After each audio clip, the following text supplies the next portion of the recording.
Baiklah, Assalamualaikum warahmatullahi wabarakatuh. Bagaimana kabarnya hari ini? Ya, semoga semuanya pada hari ini sehat dan bahagia selalu ya. Pada hari ini kita akan belajar tentang psikologi pada kala 2 dan nyeri persalinan pada kala 2. Masih bersama saya, Fatimah Dewi Anggreni, SST, MPH.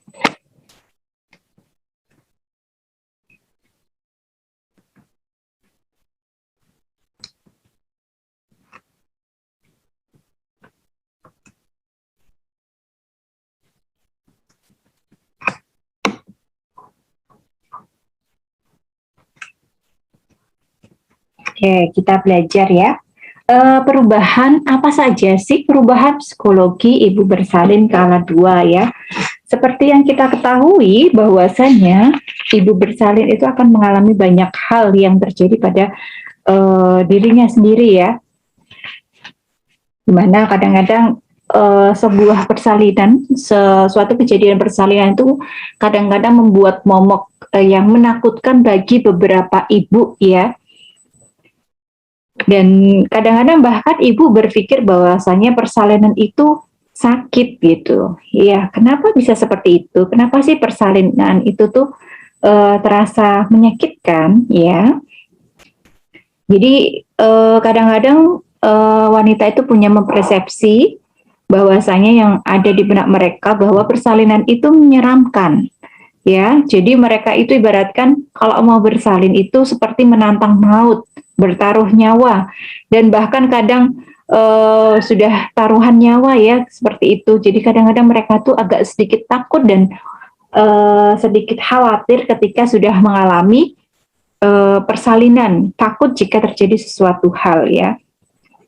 Dan mengapa persalinan itu terasa menyakitkan? Ya, karena pada saat persalinan itu sebenarnya banyak sekali aktivitas yang ada di dalam tubuh kita yang akan mengeluarkan si bayi. Pengeluaran diartikan dengan peregangan dari pelebaran mulut rahim. Jadi ada peregangan dan pelebaran pada mulut rahim ya. Sehingga dengan adanya kejadian itu dia akan merangsang otot-otot rahim untuk berkontraksi dan mendorong bayi untuk keluar. Nah, otot-otot rahim itu akan mengalami penegangan pada saat kontraksi. Pada saat kontraksi pula, kandung kemih, rektum, tulang belakang, dan tulang pubik itu juga akan menerima tekanan yang kuat dari si rahim tersebut. Dan aktivitas tersebut itu akan terasa menyakitkan bagi ibu ya. Dan apa sih yang terjadi pada saat psikologis pada saat ibu bersalin pada kala 2? Yang jelas dengan adanya hal seperti itu, dia merasa panik dan terkejut dengan apa yang terjadi pada saat pembukaan lengkap. Aduh, pembukaan lengkap kok rasanya semakin hisnya semakin banyak ya, terus kemudian rasanya ingin mengejan dan rasanya tidak nyaman karena kepala bayi itu akan turun dan dia akan mendesak pada punggung dan area-area yang berada di bawah sehingga rasanya kok mengganjal di area kemaluan si ibu ya, dan rasanya tidak nyaman, tidak enak ya, dan sakit ya. Kemudian ibu juga pada saat kala 2, ibu merasa bingung dengan adanya apa yang terjadi pada saat pembukaan kala 2. Tadi kala 1 dari his yang biasa semakin naik, dan ini tiba-tiba hisnya tuh udah bahkan tidak terkendali. Istilahnya ibu itu sudah waktunya untuk beristirahat dari his itu cuma sedikit. Dia bingung, ini kenapa kok seperti ini ya, dan kenapa semakin sakit ya. Dan kemudian ada apa, dan rasanya tidak nyaman sekali pada area tubuhnya. Dan pada saat psikologis itu, ibu itu akan lebih fokus pada dirinya masing-masing gitu ya. Dia, aduh gimana sih dengan tubuhku. Dia bahkan kadang-kadang kalau ibu bersalin, jangan kaget ya, kadang kalau ibu bersalin, Bu ayo tarik nafas. Dia tidak bisa mendengarkan, karena dia udah fokus pada dirinya sendiri. Bagaimana sih rasa sakitku, aku harus gimana, dia udah ibaratnya ibu hamil itu sudah tidak apa ya istilahnya, dia hanya fokus pada dirinya sendiri, dia tidak memperdulikan apa yang ada di sekitarnya. Yang penting dia, apa yang dia rasakan seperti itu, dia mulai beradaptasi. Nah, kemudian tidak memperdulikan apa saja dan siapa saja yang ada di bersalin. Aduh, kalau biasanya ya pada saat kita bersalin dibuka sebelum kita masih gadis ya, dibuka sedikit aja bagian bawah sudah aduh malu dan sebagainya. Tapi kalau yang ibu bersalin, aduh sudah tidak peduli apa saja yang ada di sana, siapa yang ada tamu siapa aja, ada suaminya, pada debu bidan dan sebagainya, rasa malu sudah hilang semuanya. Yang penting dirinya, dia yang penting inginnya cepat selesai untuk bersalin, cepat bayinya lahir dan pengen segera selesai untuk merasakan hal-hal yang tidak nyaman pada saat itu. Kemudian rasa lelah dan sulit mengikuti perintah ya, ini tadi ya sering terjadi pada ibu bersalin. Ayo bu, ngedernya salah, ini ya salah ya. Bu bidan harus berusaha untuk sabar ya, karena ini gimana sih ibu ini, perasaan ibu ini kok pinter, pendidikannya tinggi, tetapi kok pada saat bersalin disuruh tarik nafas, ngejennya salah, tekniknya salah dan sebagainya ya. Bu bidan harus maklum, karena pada posisi seperti ini di ibu bersalin itu akan merasa dia itu lelah ya, dan sudah lelah karena usia semakin besar, yang semakin sakit dan perasaan yang tidak nyaman di area tubuhnya, sehingga dia pun akan sulit, sudah tidak bisa mencerna lagi perintah-perintah yang sudah diberikan oleh Bu Bidan. Dia akan lebih fokus pada dirinya sendiri. Saya ingin cepat selesai bersalin, inginnya cepat, sudah tidak bisa mengikuti perintah apa, sehingga memang pada saat seperti ini ibu bersalin itu memang perlu pendampingan yang ekstra dari orang-orang terdekatnya ya. Misalnya, jadi jangan heran kalau misalnya, ayo bu tarik nafas ya, keluarkan lewat mulut biar tidak sakit. 1 kali oke, ibunya mengikuti, 2 kali mengikuti, 3 kali kok sudah lepas. Ya memang karena begitulah psikologis pada saat ibu bersalin kala 2 ya, karena sudah sangat lelah dan sangat merasa tidak nyaman dengan apa yang dirasakan, sehingga dia tidak merasa kesulitan untuk mengikuti perintah yang diberikan oleh Bu Bidan. Nah, terus kemudian apa saja sih masalah psikologis yang terjadi pada saat kala 2 ya? Ini Bu Bidan harus tahu, karena kita di sini melakukan pendampingan supaya si ibu-ibu tadi yang mempunyai permasalahan pada kala 2 pada saat bersalin itu menjadikan bahwa saya bersalin itu bukanlah suatu momok yang menakutkan ya, sehingga perlu pendampingan oleh Bu Bidan. Masalah psikologis yang sering terjadi pada saat persalinan itu adalah kecemasan ya. Dia cemas, aduh bagaimana ini bersalinnya, kira-kira bisa lancar atau tidak, aduh anaknya lahirnya bagaimana, bisa menangis tidak nanti, aduh kira-kira bisa ngenten tidak, aduh kira-kira bisa ini tidak, ya dia cemas dengan sesuatu hal yang akan terjadi gitu ya. Jadi cemas itu merupakan gangguan alam, perasaan yang ditandai oleh ketakutan dan kekhawatiran yang mendalam dan berkelanjutan. Tadi ya, ibu takut, aduh nanti kalau saya bersalin, kemudian saya perdarahan bagaimana? Ibu khawatir, aduh bayinya nanti kalau lahir cacat atau gimana? Nah itu menjadi suatu momok atau kecemasan tersendiri bagi ibu bersalin. Apalagi kalau misalnya melihat, oh Bu bidannya udah pakai sarung tangan, tiba-tiba udah perasaannya ibu itu sudah kacau ya, sudah aduh apalagi nih, saya mau diapakan lagi gitu ya. Nah, kemudian pada saat itu ibu bersalin itu sering sekali mengalami gangguan dalam menilai realitas ya. Jadi aduh dia sudah tidak bisa berpikir secara logis ya, sudah kemudian kepribadian itu masih utuh. Jadi kadang-kadang ibu yang biasanya adem, ayem, dia sopan, lembut, gemulai, tiba-tiba pada saat bersalin, aduh teriak-teriak karena saking sakitnya, karena tidak bisa mengontrol rasa sakit, tidak bisa mengontrol kecemasannya, sehingga dia gelisah dan sebagainya, karena memang akan terjadi seperti itu ya. Nah, Perilaku dapat terganggu, tetapi biasanya masih dalam batas normal itu tadi ya, kadang-kadang cemas, nangis berlebihan, ketakutan yang berlebihan ya, akan takut nanti kalau persalinannya terjadi sesuatu atau bayinya mengalami sesuatu hal. Nah, terus kemudian di sini adalah faktor-faktor penyebab dari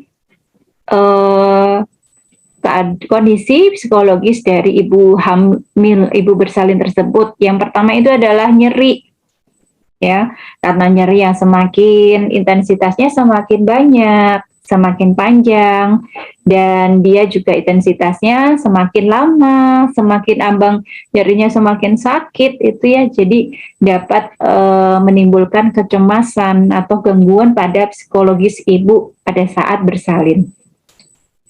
Kemudian keadaan fisik, ya.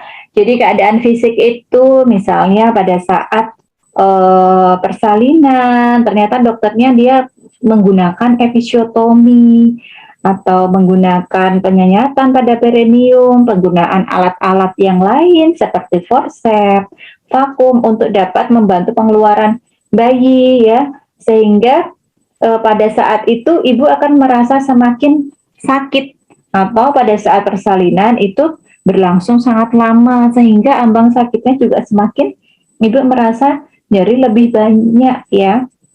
Atau misalnya ada kelainan pada saat ibu, seperti ibu mempunyai asma, mempunyai jantung atau darah tinggi dan sebagainya, sehingga ibu itu akan lebih merasa tingkat kecemasannya itu akan lebih tinggi karena dia merasa saya itu mempunyai penyakit seperti ini, dan itu semakin sakit ketika pada saat bersalin ya.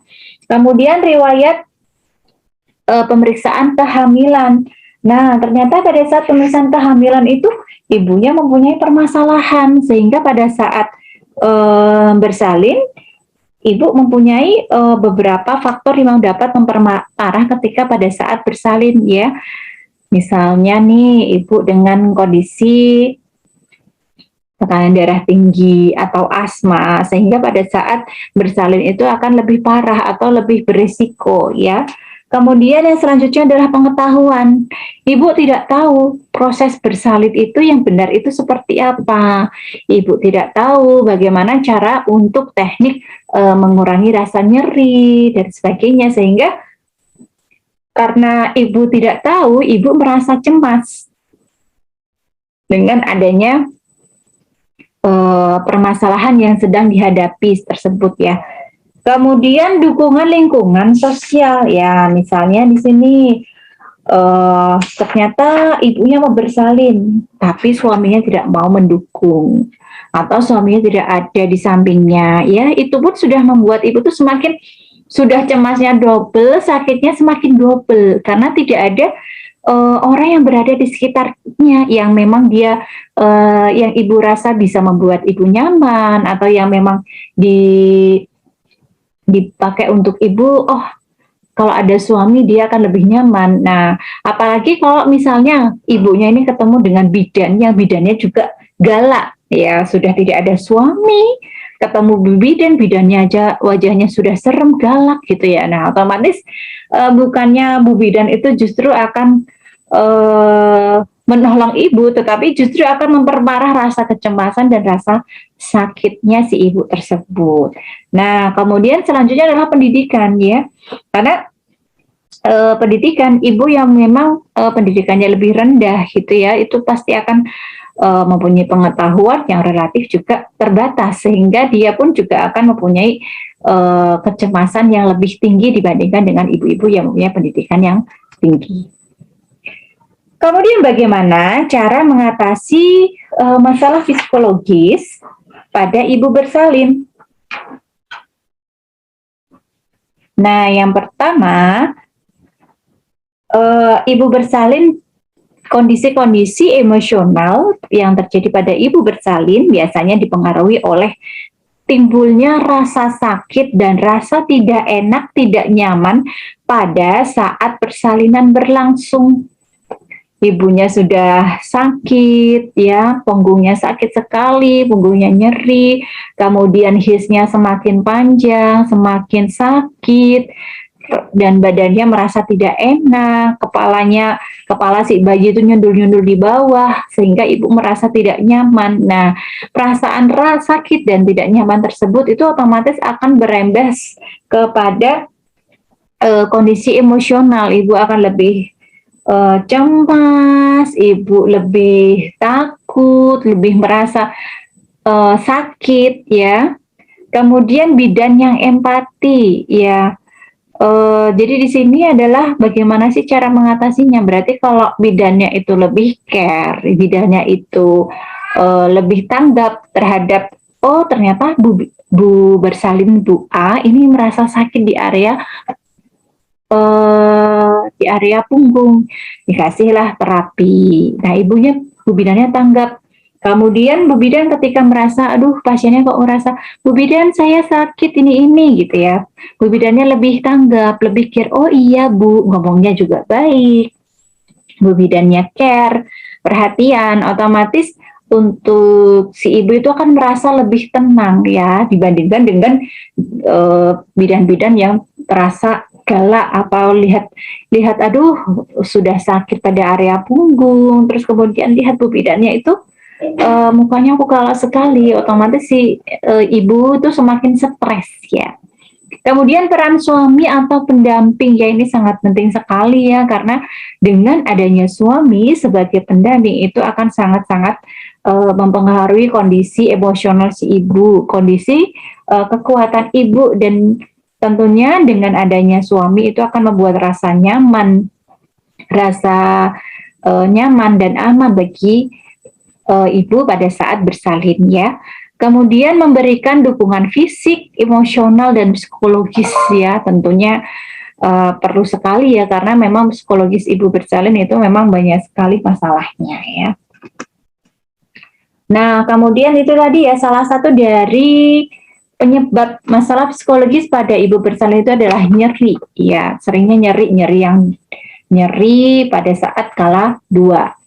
Apa sih itu nyeri? Ya, nyeri itu adalah sensori yang tidak menyenangkan dari satu pengalaman emosional yang disertai kerusakan jaringan secara aktual atau potensial ya. Jadi satu rasa yang tidak enak, tidak menyenangkan ya. Kemudian rasa yang tidak nyaman ya, baik itu ringan ataupun sampai dengan berat, itu masih dalam kategori nyeri ya. Nyeri biasanya pada ibu bersalin itu terjadi pada area pinggang, kemudian menjalar ke punggung, kemudian perut dan pangkal paha ya. Biasanya terjadi pada ibu bersalin, baik itu di kala 1 ataupun kala 2. Nah, bagaimana sih itu nyeri itu dapat terjadi? Jadi, terdapat 3 sel saraf dalam proses penghantaran nyeri. Ada sel saraf aferen atau nefron sensori, serabut konektor atau interneuron, dan sel saraf eferen atau neuron motorik. Sel tersebut mempunyai reseptor pada ujungnya yang menyebabkan impuls nyeri dihantarkan ke sumsum tulang belakang dan otak ya, sehingga kalau misalnya ada rangsangan nyeri atau bagaimana, itu akan ke sel-sel tersebut, dia itu akan menghantarkan sehingga ke sumsum tulang belakang dan otak, sehingga timbullah rasa nyeri ya. Kemudian stimulus pada jaringan akan merangsang nosiseptor melepaskan zat-zat kimia yang terdiri dari prostaglandin, histamin, bradikinin, leukoterin, substansi, dan enzim proteolitik. Zat-zat kimia ini itu akan mensintesis ujung saraf dan menyampaikan ke impuls ke otak ya, sehingga itu akan merangsang dan menyebabkan terjadinya atau terasanya rasa sakit ketika ada rangsangan ya. Sel tersebut mempunyai reseptor pada ujungnya yang menyebabkan impuls nyeri dihantarkan ke sumsum tulang belakang dan otak. Apa sih yang menyebabkan nyeri persalinan pada ibu bersalin? Nah, selama kala 1 persalinan, nyeri yang terjadi pada kala 1 itu biasanya disebabkan oleh dilatasi serviks dan distensi segmen uterus bawah. Nah, jadi karena itu ya serviknya mulai membuka, kemudian ada tekanan di uterus bagian bawah sehingga itu akan semakin menimbulkan sensori nyeri pada ibu. Kemudian pada kala 2, nyeri itu biasanya terjadi oleh distensi dan kemungkinan gangguan pada bagian bawah dan perineum karena adanya itu ya kepala yang semakin turun dan pengeluaran dan beberapa daerah vagina dan perineum itu kan terdesak oleh kepala yang semakin turun dan semakin ingin keluar gitu sehingga itu akan merasa ketidaknyamanan pada ibu dan itu menimbulkan sensasi yang nyeri pada ibu bersalin.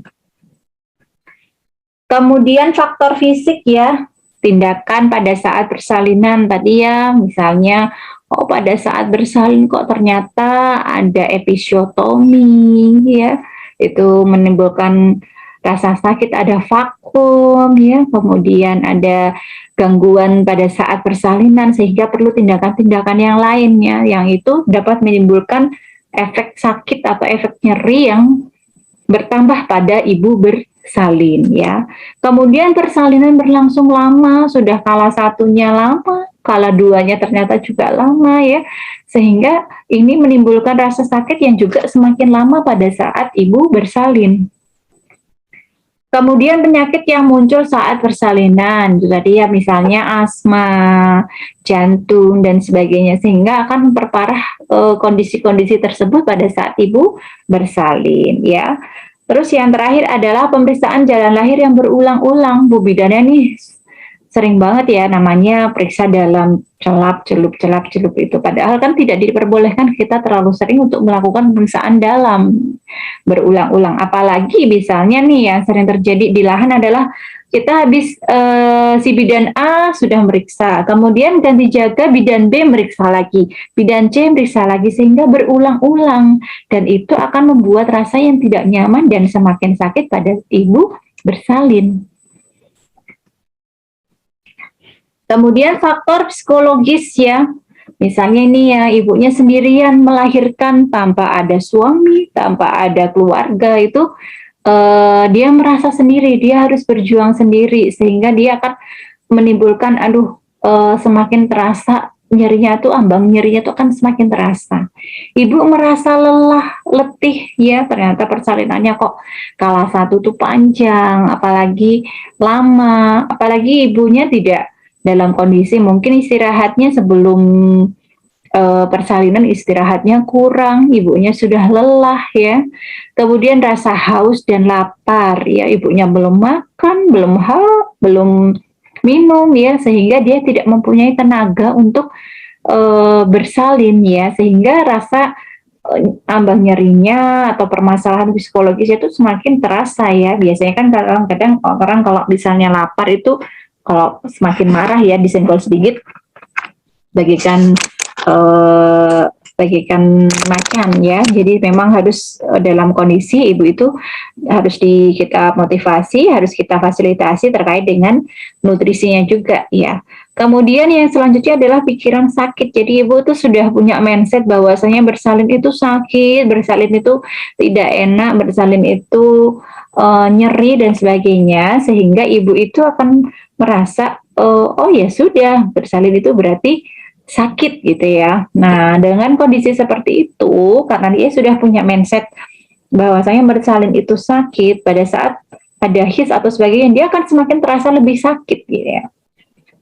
Kemudian stres, cemas, tegang selama kontraksi, ibunya sudah sebelumnya mungkin tidak pernah mengikuti kelas hamil ya, sehingga tidak tahu bagaimana sih cara untuk mengatasi relaksasi ketika pada saat his, ibunya nggak tahu, ibunya semakin ada his semakin cemas, bayinya semakin turun semakin cemas dan semakin tegang. Nah Itu akan juga mempengaruhi ya.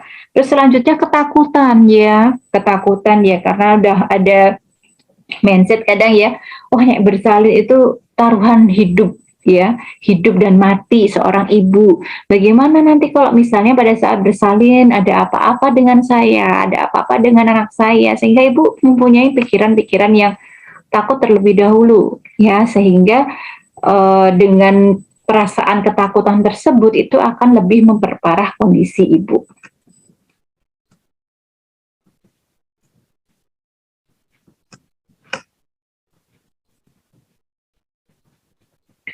Nah, selanjutnya adalah tidak siap melahirkan, yaitu tadi ya, ibu masih dalam kondisi misalnya usianya lebih muda,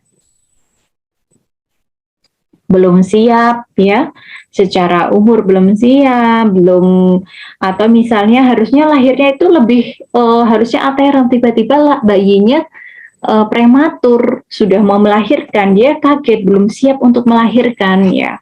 Kemudian kehamilan tidak diinginkan, aduh bayinya mohon maaf misalnya dalam kondisi bayi itu adalah bayi di luar nikah ya, sehingga ibu itu tidak menginginkan si bayi tersebut untuk lahir, sehingga hal-hal tersebut itu membuat semakin cemas ya, semakin tidak menginginkan adanya bersalin. Bahkan mungkin ibunya aja untuk mengikuti suatu persalinan, step-step pada saat bersalinan itu juga sudah tidak punya semangat ya.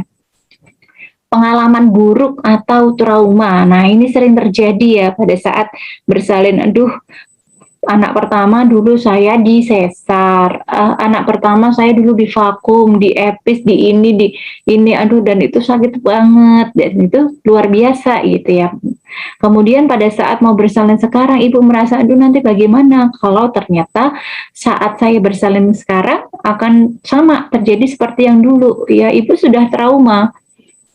Terus kemudian kehamilan beresiko ya, ternyata ibunya mempunyai kehamilan kembar atau resiko tinggi ya, umur sudah tua ya.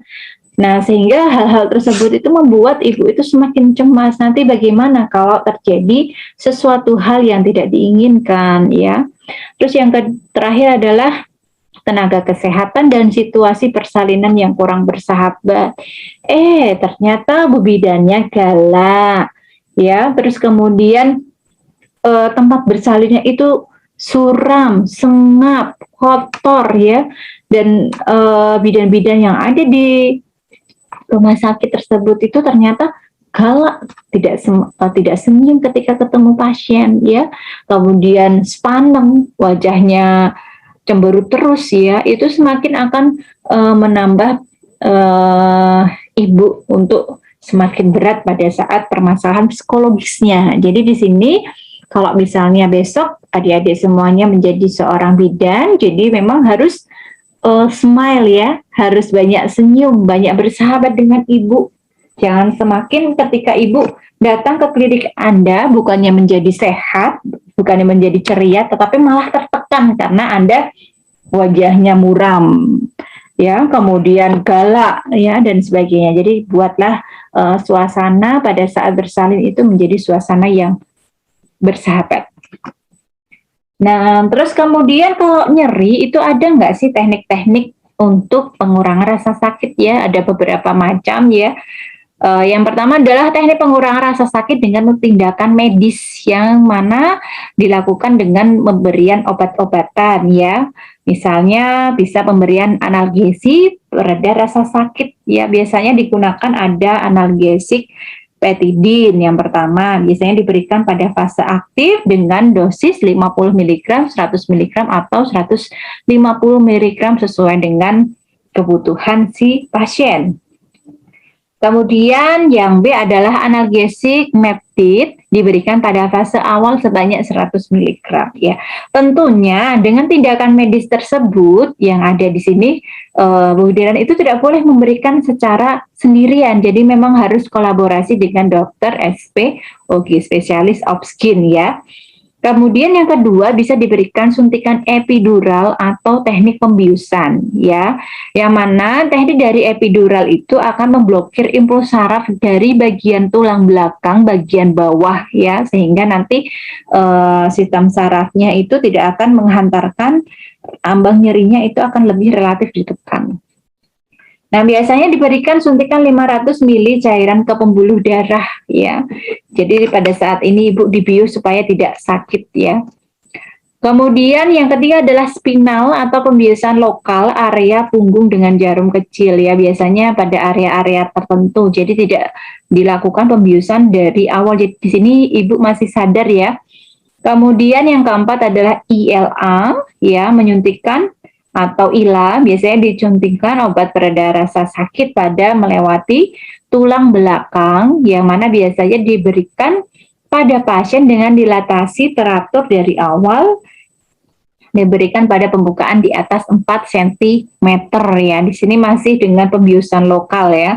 Kemudian yang 5 adalah paracervical block ya. Jadi sistemnya nanti akan menghilangkan rasa sakit pada tahap pertama, disuntikan di sisi-sisi leher rahim. Jadi pada saat pembukaan itu semakin banyak, itu rasa sakitnya itu akan semakin ditekan sehingga tidak akan terasa. Kemudian ada blok saraf peritoneal dan pudendal. Jadi suntikan yang mana bertujuan untuk mengebalkan saraf yang mengirim informasi sakit pada area vulva ketika melewati pinggul, sehingga pada saat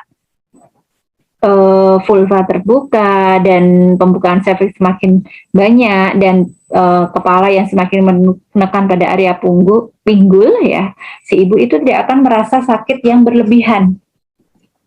Kemudian yang nomor 7 adalah transcutaneous electrical nerve stimulation ya. Jadi biasanya menggunakan suatu alat yang mana seperti gambar ini ya. Jadi alatnya itu nanti akan dapat untuk merangsang ibu untuk menghasilkan senyawa penghilang rasa sakit, sehingga pada saat bersalin ibu akan relatif tidak merasakan nyeri yang berlebihan.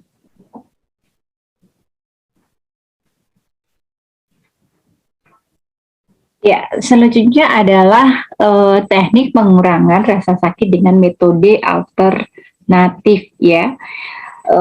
Jadi kalau yang pertama tadi dengan menggunakan medis, jadi di sini dengan alternatif, jadi bahan-bahan yang alami ya. Yang pertama itu adalah hemopati ya. Hemopati itu merupakan suatu teknik penyembuhan dengan bahan alami yang biasanya dikemas dalam bentuk obat farmasi ya. Jadi bentuknya itu adalah dia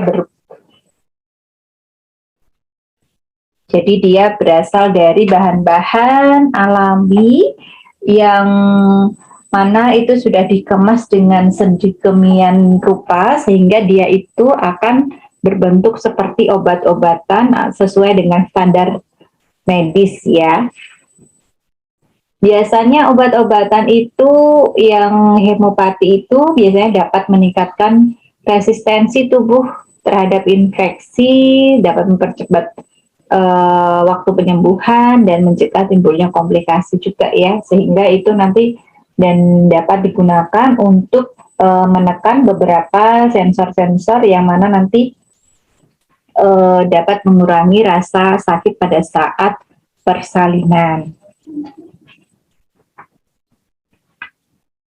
Ya, kemudian ada pun beberapa ya. Yang selanjutnya itu adalah dengan menggunakan pijat aroma terapi ya. Yang mana pijat itu sendiri pasti sudah tahu ya adik-adik, itu pijat itu merupakan suatu usapan ya, yang mana nanti memijat ibu dengan cara yang lembut, sehingga nanti ibu itu akan merasa lebih segar, lebih rileks dan nyaman pada saat persalinan ya. Dimana hal-hal ini itu pemijatan itu kan dapat merangsang tubuh si ibu bersalin sehingga dapat melepaskan senyawa-senyawa endorfin ya, yang mana endorfin sendiri itu adalah pereda yang diciptakan oleh tubuh sendiri yang mana nanti dapat untuk meredakan rasa sakit. Nah, endorfin sendiri juga dapat menciptakan perasaan nyaman dan enak sehingga ibu pada saat dipijat itu dia akan merasa lebih nyaman, lebih rileks, lebih enak sehingga rasa sakit yang dirasakan itu juga akan relatif lebih tidak terasa ya. Nah, pijat aromaterapi sendiri itu biasanya ada yang pertama adalah teknik effleurage ya.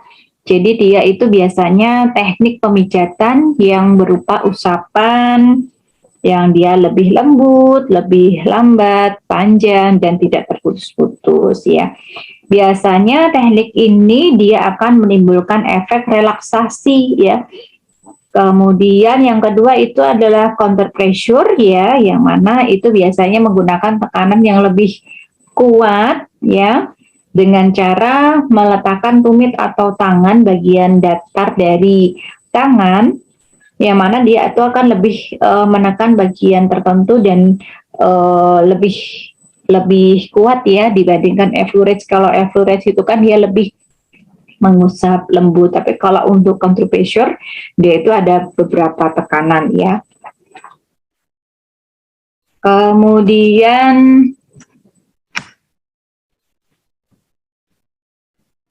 ada yang namanya hipnosis ya, atau lebih sering kita kenal dengan sebutan hipnotis ya. Membawa si ibu atau si pasien itu yang misalnya dalam kondisi tidak nyaman itu kita bawa ke dalam kesadaran yang rileks ya, karena pada saat ibu rileks itu nanti otaknya itu akan bekerja di gelombang alfa ya, di mana gelombang alfa itu sendiri akan mampu melakukan proses penyembuhan atau memperbaiki kondisi ibu sendiri sesuai dengan yang ada ya. Nah, kemudian yang terakhir, yang nomor 4 itu adalah visualisasi persalinan, yang mana kita berusaha untuk pemberdayaan otak kanan ya, sehingga ibu itu akan mempunyai mindset bahwasanya melahirkan itu tidak sakit ya. Jadi terus kemudian bahwasanya kita tanamkan dalam pikiran ibu bahwasanya persalinan itu menyenangkan ya dan sebagainya ya, sehingga ibu itu nanti tidak mempunyai pikiran bahwasanya oh persalinan itu sakit dan sebagainya ya. Jadi akan jauh dari rasa-rasa sakit, sehingga ibu itu akan merasa bahwasanya persalinan itu adalah suatu masa yang sangat menyenangkan. Kemudian ada yang namanya teknik relaksasi ya, di mana teknik relaksasi itu adalah teknik yang mana nanti berusaha untuk membuat ibu itu lebih rileks dan nyaman pada saat persalinan ya. Pada saat relaksasi itu akan membuat otot-otot ibu yang sudah bersalin itu relatif lebih rileks ya. Kemudian pada saat ibu mengalami stres pada saat persalinan itu akan lebih tertolong, karena dengan rileks itu berarti kan stres dari ibu itu akan lebih relatif ditekan ya. Kemudian posisi persalinan ya. Jadi di sini ada berbagai macam posisi persalinan yang nyaman, yang dapat membuat dinding perut itu menjadi rileks dan mempercepat penurunan kepala pada si bayi, sehingga ibu akan merasa lebih nyaman dan tidak terasa lebih sakit ya. Kemudian ada yang namanya terapi bola persalinan, yang mana pada saat ini terapi ini menggunakan bola ya, digunakan. Jadi memang ada teknik-tekniknya sendiri ya. Kemudian persiapan dan pertolongan pada saat kala 2. Jadi apa saja sih yang harus disiapkan? Kemarin adik-adik semuanya sudah belajar ya tanda dan gejala pada kala 2, ada doran, teknus, percol dan sebagainya ya. Nah, persiapan tentunya yang harus disiapkan itu ada bu bidan ya, bidannya alatnya, bu bidannya, penolongnya siapa saja yang harus menolong ya. Terus kemudian jika terjadi sesuatu harus dengan siapa. Kemudian alat dan tempat ya, kita harus siapkan alatnya. Jangan sampai pada saat setelah persalinan, oh ternyata klaimnya kurang ya. Jadi pada saat persalinan itu kita harus pastikan bahwasanya alat yang kita gunakan itu sudah lengkap dan steril ya. Kemudian tempat, tentunya kita harus buat tempat yang senyaman mungkin, yang bersahabat untuk si ibu bersalin, sehingga pada saat proses persalinan ibu bersalin itu akan relatif merasa nyaman. Kemudian persiapan pasien, tentunya kita harus menyiapkan pasien ya, bagaimana agar pasien itu relatif lebih siap ya pada saat mengalami proses persalinan pada kala 2, di mana tentunya juga pasien itu perlu didampingin oleh pendampingnya seperti suami, keluarga dan sebagainya ya. Nah, kemudian apa saja sih ya? Ini tadi ya, yang pertama pada saat kala 2 itu kita harus mendengar dan melihat adanya gejala dan tanda kala 2. Ada doran, teknus, perjol, vulka ya. Itu singkatannya. Nah, kemudian yang terakhir adalah pelengkapan alat obat-obatnya. Apa saja sih alatnya, sudah lengkap belum? Obatnya bagaimana ya? Oksitosinnya sudah ada belum ya? Kemudian menggunakan celemek atau APD lengkap ya. Ya, perlu diingat kalau misalnya kita dalam masa pandemi COVID-19 itu APD yang kita gunakan adalah APD level 2 minimal ya.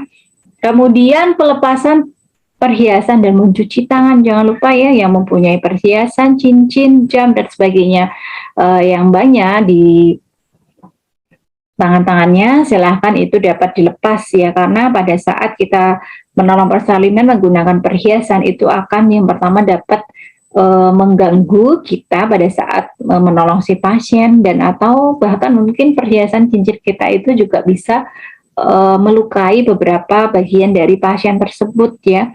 Apalagi kalau cincin kita itu adalah cincin yang tidak tidak steril atau misalnya karatan, nah takutnya itu akan menyebabkan infeksi pada saat persalinan. Sehingga memang pada saat persalinan pastikan bahwasanya kita memang tidak menggunakan perhiasan apapun ya.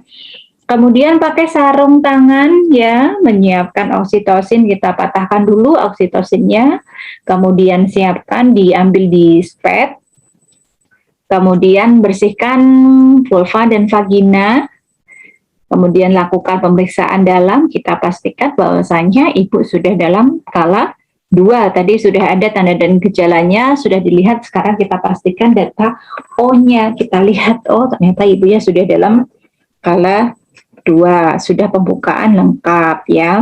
Nah, terus sarungnya sudah dipakai tadi ya untuk VT, itu langsung dicelupkan ke larutan klorin 0,5% selama 10 menit. Kemudian selanjutnya kita pastikan bahwasanya DJJ ibu sudah denyut jantung janin itu dalam kondisi sehat ya, dalam kondisi baik ya. Kita pastikan ibu dalam kondisi baik dan janin pun dalam kondisi baik. Nah, kemudian kita beritahu kepada ibu ya, supaya ibu itu siap. Ibu, ini sudah dalam kala 2 ya, setelah ini saya akan bantu untuk memimpin persalinan. Jadi kita akan beritahu ibu supaya ibu lebih siap ya, ibaratnya siap untuk bertempur ya. Kemudian persiapan tempat ya, tadi ya, tempat harus yang bersahabat, bersih, steril ya, dan nyaman yang digunakan untuk ibu ya. Kemudian persiapan pasien, kita bisa ajarkan beberapa posisi atau beberapa hal yang bisa membuat pasien itu merasa nyaman ketika saat persalinan. Nah, kemudian siapkan posisi meneran ya, kalau misalnya ibu kan biasanya sering kalau kita lihat posisinya hanya tidur ya, litotomi, tapi sebenarnya masih banyak posisi meneran yang bisa digunakan pada saat ibu bersalin ya, sehingga dapat nyaman ibu pada saat kala 2 ya. Kemudian kita arahkan ibunya untuk bimbingan meneran. Bagaimana sih cara meneran yang baik? Jangan sampai ibu tuh pada saat kala 2 menerannya jelek ya, salah, sehingga bayinya tidak keluar-keluar. terus kemudian ataupun menerannya terlalu berlebihan sehingga runtuhlah perineum di mana-mana.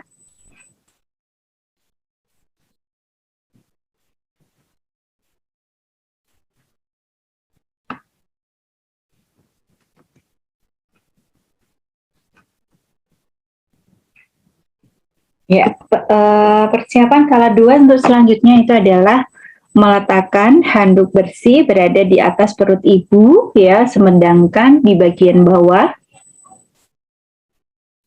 kita letakkan sepertiga kain berada di bawah bokong ibu, ya.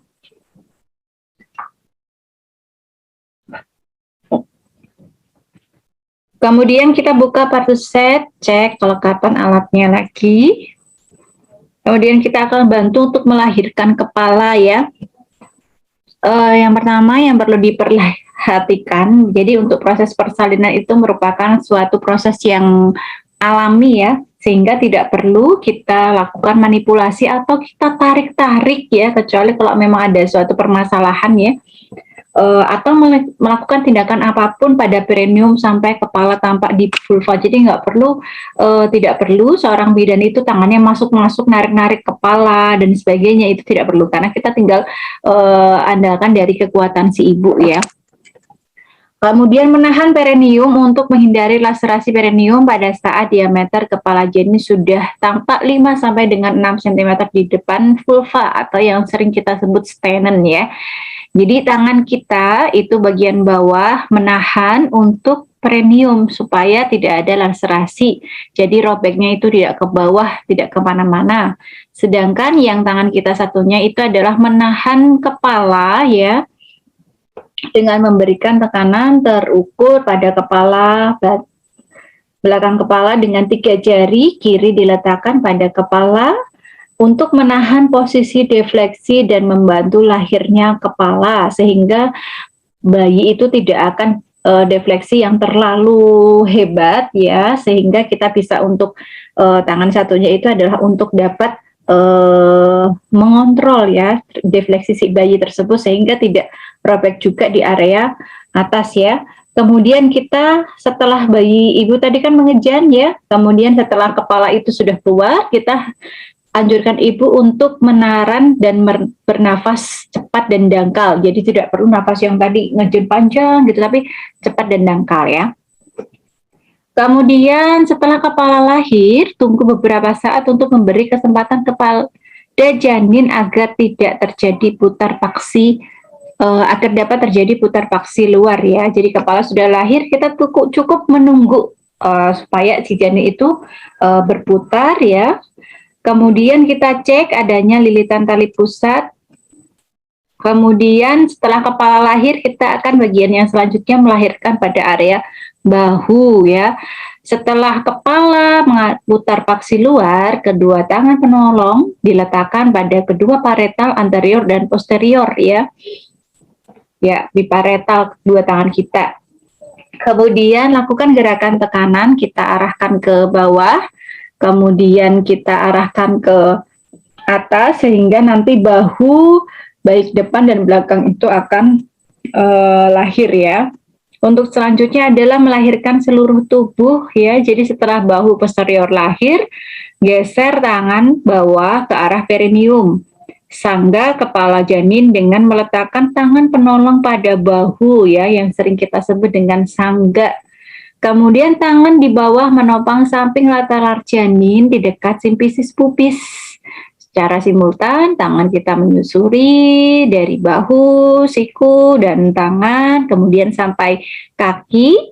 Nah, kemudian dari sampai kaki, karena kalau bayi lahir itu kan dia masih ada mekoniumnya dan sebagainya, supaya tangan kita itu menahan bayi itu lebih kuat,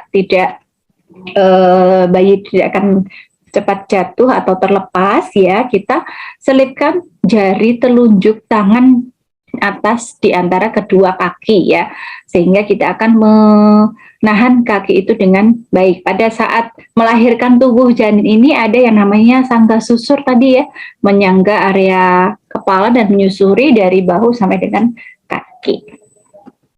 Kemudian setelah tadi, ya, kita pegang, kita nilai si janin itu dengan posisi kepala itu dia relatif lebih rendah ya, kemudian dinilai tangisannya, kemudian nafasnya, kemudian apakah bayi itu bergerak dengan aktif atau tidak.